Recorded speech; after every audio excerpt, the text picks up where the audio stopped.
Proforest, Africa Palm Oil Initiative, sensitize public on top bush burning. Proforest wey collabo with African Palm Oil Initiative, Edo State Government, plus other agencies carry leg waka round Benin City, Edo State, to informate people on top the need to control bush burning and illegal logging. This sensitization wey dem tag "Say No to Uncontrolled Bush Burning and Illegal Logging" na to check our environment wey dey affect the atmosphere. Acting Team Lead, Edo State Oil Palm Program Implementation Office, Churchill Obo, plus other agencies wey organize the sensitization, wan make people from the 18 local government areas for the state to know the koko of make people no dey cut down trees. Instead, make them dey plant trees, take control global warming. Why we dey here now to sensitize the people. We want to educate our Edo people, our good people of Edo State. May we tell them how it is important for us to maintain this our environment. Now dry season don't they come. You go see people that will start to do annual bush burning. That is why the government don't join hand with some other big people for Edo State, the African Palm Oil Initiative. We also get other associations where we say they don't still come support APOI. Even IDH too, they don't still support APOI, and also the Edo State government, to sensitize our people, to let them understand, say, make them stop uncontrolled bush burning. Because the effect of this thing, it go too much for our body. You would already see the effect already, because if you look at now, when you sleep for night, before you wake up, heat don't come. All these are all the effects of global warming. Because of the greenhouse emissions, where don't they too much. And they talk and say the day where the last tree die, the last man go die.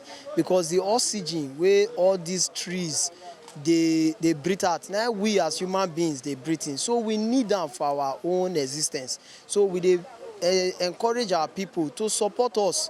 Because this issue about conservation or protection of the environment, now collective effort of everybody. Recently, Governor go Scotland. He also make commitment to world leaders to tell them, say, him go join in the fight to conserve the environment. So we are supporting to ensure that these things where we say governor don't talk, we are putting the things to work. We are ensuring, say, we dey do them. Head of Tree Crop Unit, Ministry of Agriculture and Natural Resources, Khadijat Egebo, for her part, talk say planting of trees, they're economical. They bring money to the people. Today, we decide to come out to kick against bush burning and falling of trees. We create awareness, because a lot of people don't know the effect of this in the society or in our body. They'll just they fall tree anyhow.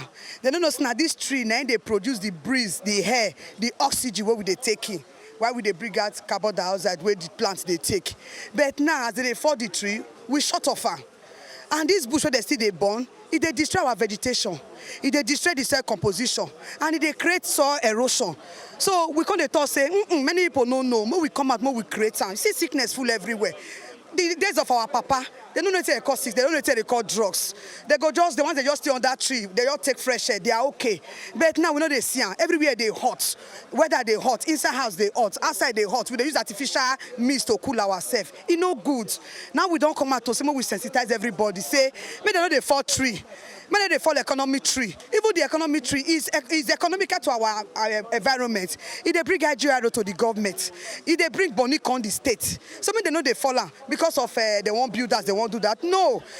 State Chairman for Oil Palm Produce Association of Nigeria, APOI Efosa, talk from inside, say oil palm, they important well, as they useful for different things. Still note say Edo State government still support their move. Our work today now to let people know, say, burning of bush and falling of trees, and to the illegal grabbing and destroying palm trees and other things for our farm. It's no good. The thing they bring sickness, they reduce our money, they reduce our economic growth. Those days our papa they plant palm. They go use them as shade, they go use them for food, they'll use them for medicine, they'll use them for everything, even to sweep na broom. Now see oil palm if I come. But today now, the people where they just they fall our trees, they say they build us, they do road, they do this one. But government now, where they grant now, don't talk, say no. In want support, in want encourage the younger people, make they plant tree. And we say not true. we come outside today, waka, tell people, say, this thing are the right way we will go, make we plant tree so that our children go enjoy. Instead of they buy oxygen, if you need oxygen, just go under tree, stay for 10-20 minutes. Desensitization no finish for there, as them still waka enter inside rural areas for the state. From Benin, Osatuame Ugbeide.